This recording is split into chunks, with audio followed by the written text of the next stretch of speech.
with you.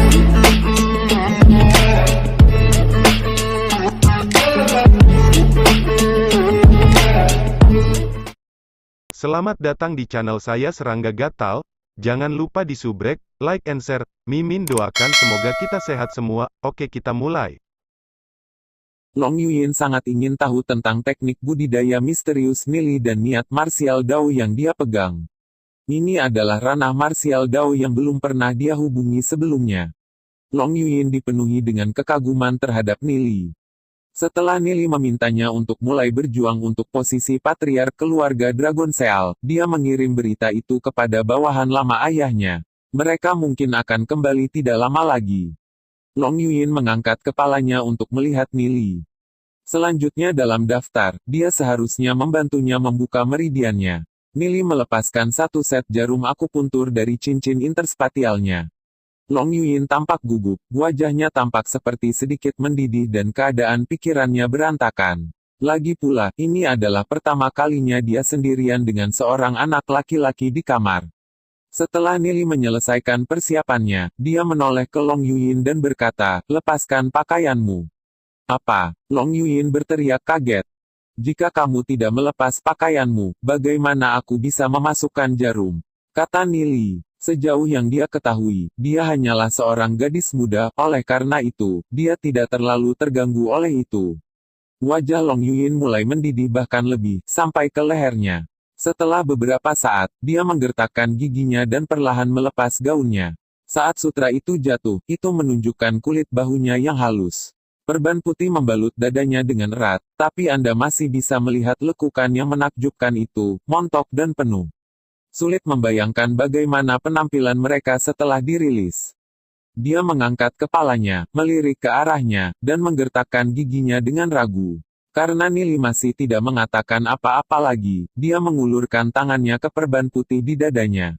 "Tunggu, itu sudah cukup." Nili segera menghentikannya. Dia tidak bisa menahan diri untuk bermandikan keringat. Ini sudah cukup baik, dia tidak perlu lagi memasukkan jarum. Bahkan, jika dia melangkah lebih jauh, dia tidak yakin dia akan bisa mengendalikan situasi lagi. Long Yuyin menarik tangannya, tapi dia masih gugup. Untungnya, perban di dadanya tidak perlu dilepas. Kalau tidak, itu akan terlalu canggung. Nili berjalan ke sisinya dan, di bawah cahaya lilin, kulitnya tampak seperti batu permata yang halus. Dia menggunakan pita biru untuk mengikat rambutnya menjadi sanggul, yang menambahkan pesona lain padanya. Saat Nili bergerak di belakangnya, tatapannya jatuh ke leher putih mutiara Long Yuyin. Dia mengambil jarum panjang tipis dan perlahan menusuk kulit di tengah tulang punggungnya, sedikit ke samping. Long Yuyin tidak bisa menahan diri untuk tidak mengerang. Dalam keadaan normal, dia seharusnya tidak merasakan sakit hanya dari jarum ini, terutama dengan garis keturunan darah naganya. Namun, ketika jarum Nili menusuknya, Long Yuyin merasakan rasa sakit yang kuat mengalir ke seluruh tubuhnya. Rasanya seperti puluhan ribu semut menggigit tubuhnya. Setelah rasa sakit datang arus hangat yang mengalir dari tulang belakangnya, yang juga beredar ke seluruh tubuhnya dan berakhir di anggota tubuhnya. Sungguh energi yang mengejutkan. Long Yuyin tidak bisa cukup membungkus kepalanya di sekitar fakta bahwa energi yang kuat seperti itu sebenarnya tersembunyi di dalam garis keturunannya. Nili mengambil jarum kedua dan meletakkannya di tulang belakangnya. Jarum ketiga, jarum keempat, jarum kelima. Sangat cepat, ada lusinan jarum yang menyembul dari Long Yuyin. Kulitnya sedikit memerah, keringat berat di tubuhnya membuatnya tampak seperti sedang mendidih. "Saya sudah menempatkan jarum akupuntur di meridian penting Anda. Garis keturunan naga darah Anda harus perlahan-lahan terbangun. Setelah itu akan bergegas ke semua meridian Anda. Berkonsentrasilah pada kultivasi," kata Nili sambil menghembuskan seteguk udara. Hal itu akhirnya dilakukan. Nili telah menggunakan sedikit energi pada akupuntur Long Yuyin.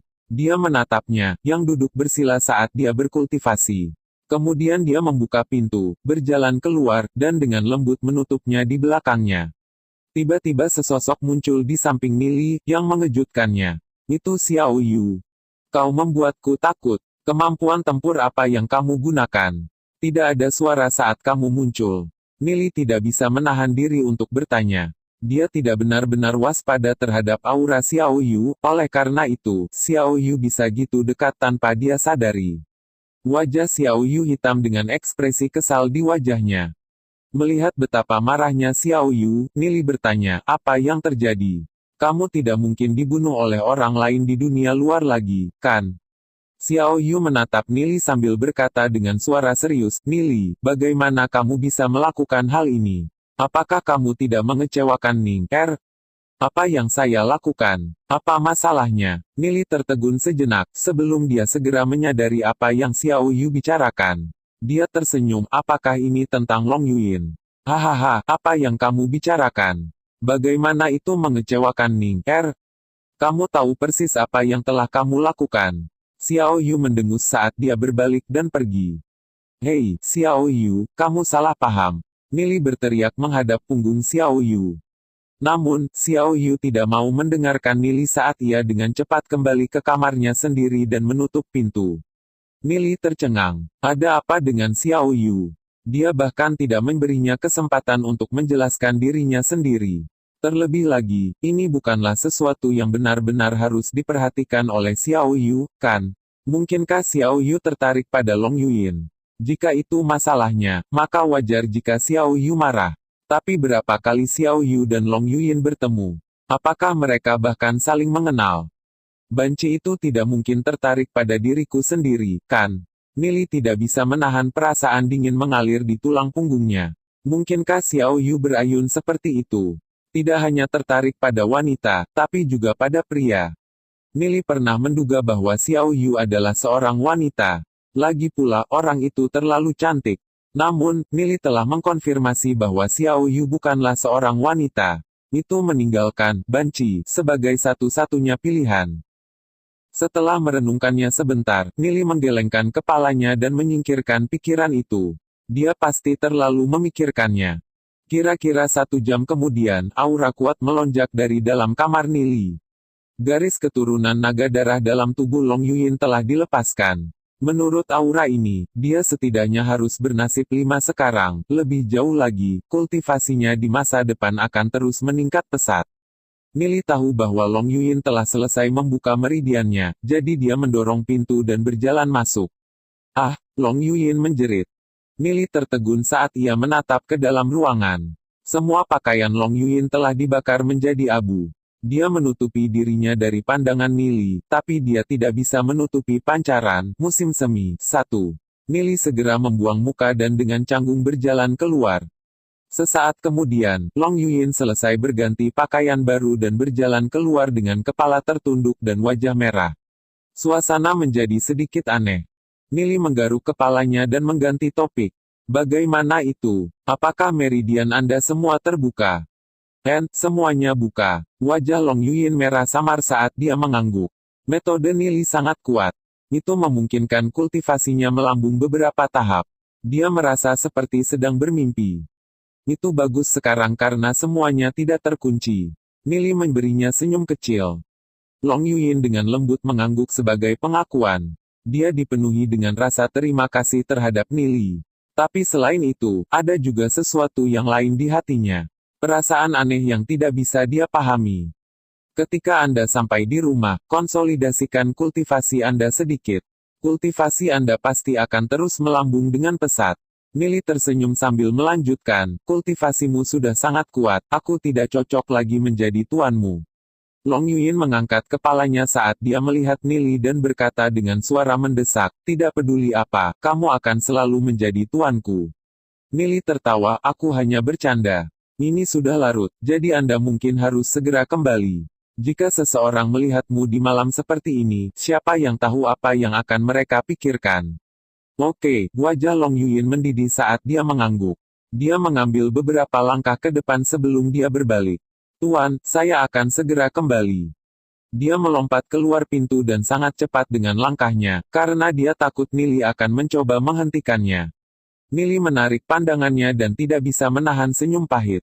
Ini adalah pertama kalinya dia datang ke sini, dan Xiao Yu sudah salah paham. Jika dia muncul di malam hari, sekali lagi, siapa yang tahu apa yang mungkin terjadi? Long Yuyin meninggalkan tempat Nili dan mulai menyusuri jalan kecil menuju Institut Ski Seoul. Sosok tiba-tiba menonjol dan menghalangi Long Yuyin. Itu adalah Hu Yong. Wajahnya hitam dan matanya tertuju pada Long Yuyin. Long Yuyin, kemana kamu pergi di tengah malam? Tangannya mengepal dan pembuluh darah keluar dari lengannya. Ekspresinya juga terlihat marah. Kau mengikutiku. Rasa dingin melintas di mata Long Yuyin. Dia berjalan ke samping dan dengan dingin mendengus, bukan urusanmu kemana aku pergi. Jika Anda mengikuti saya lagi, jangan salahkan saya karena tidak sopan. Long Yuyin, aku sudah benar-benar melihatmu. Anda pelacur di dalam. Anda benar-benar menemukan pria lain di tengah malam. Kamu hanya tidak tahu malu. Hu Yong menunjuk Long Yuyin saat dia menghinanya. Dia tidak bisa menahannya lagi. Apa katamu? Katakan itu lagi. Long Yuyin dengan dingin menatap Hu Yong. Hu Yong menunjuk Long Yuyin sambil melontarkan lebih banyak hinaan. Long Yuyin, jadi bagaimana jika aku menghinamu? Jangan lupa bahwa Anda tunangan saya. Karena kamu tidak setia, aku akan membunuh pria milikmu itu cepat atau lambat.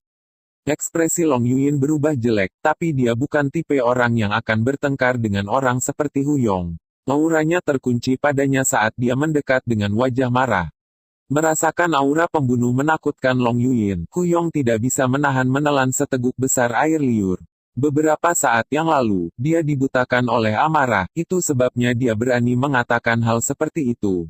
Tapi sekarang, dia merasakan sedikit ketakutan.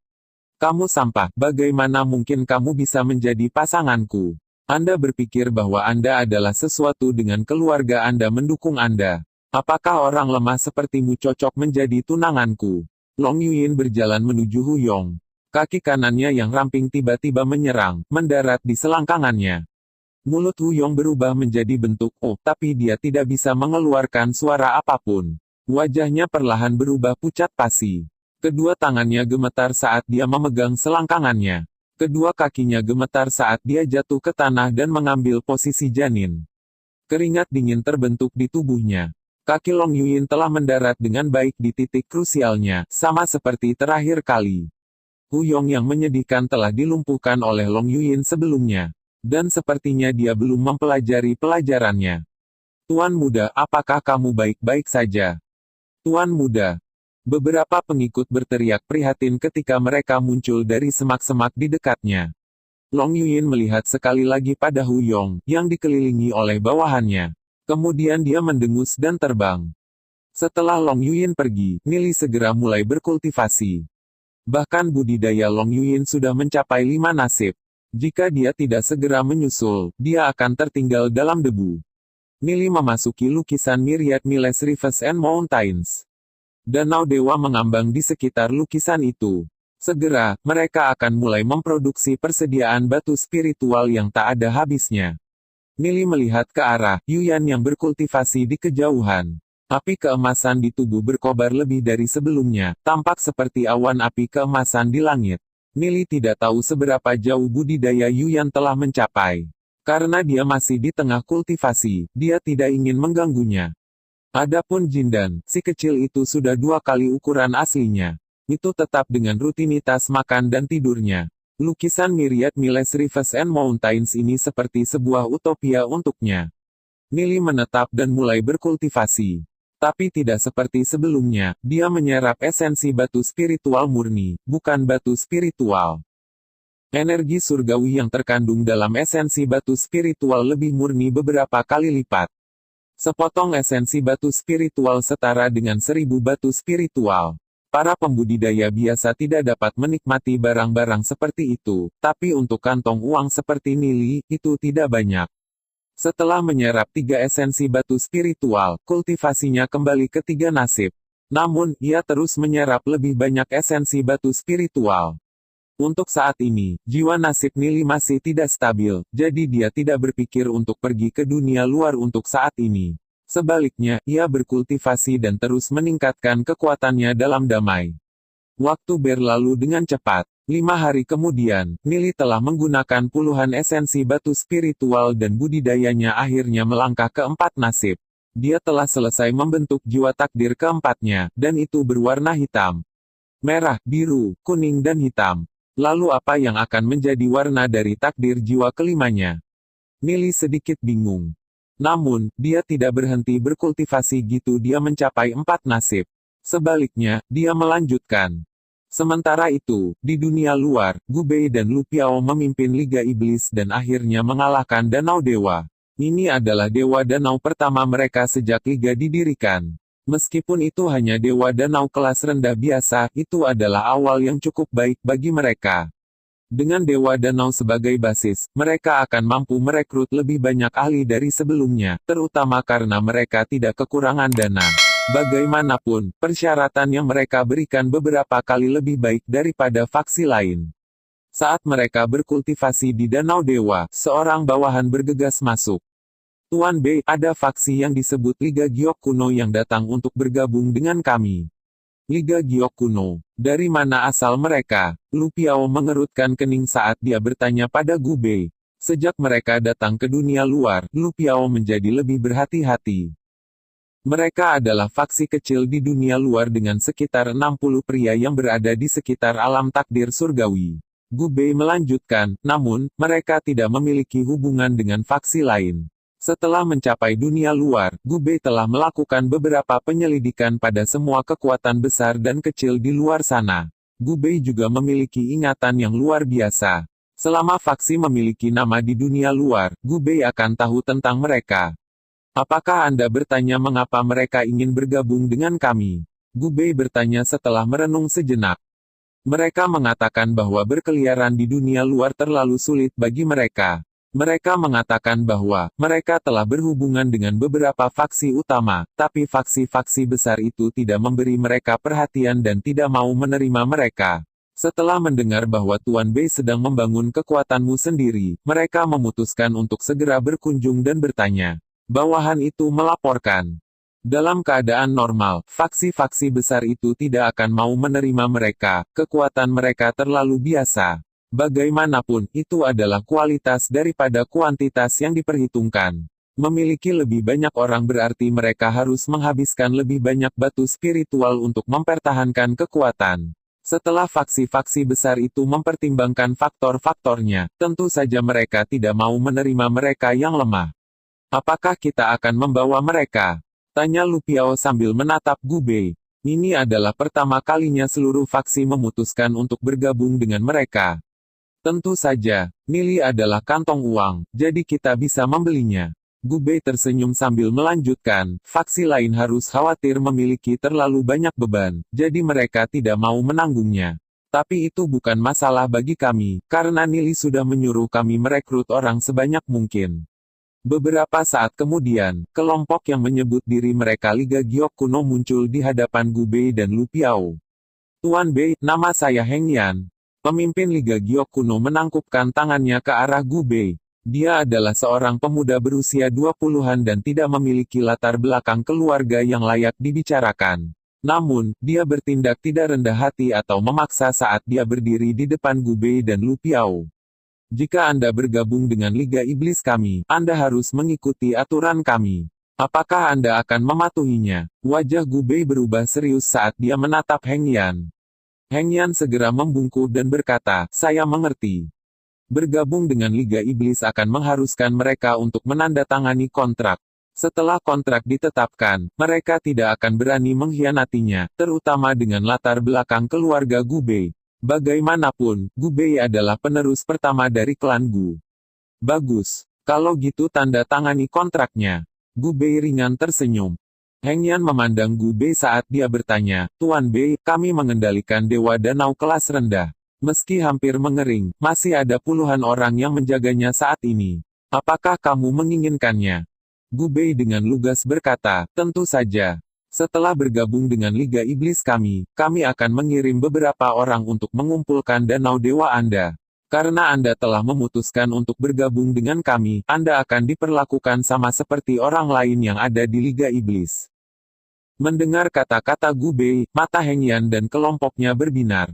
Menurut rumor, gaji bulanan Liga Iblis setara dengan pendapatan tahunan mereka sebelumnya.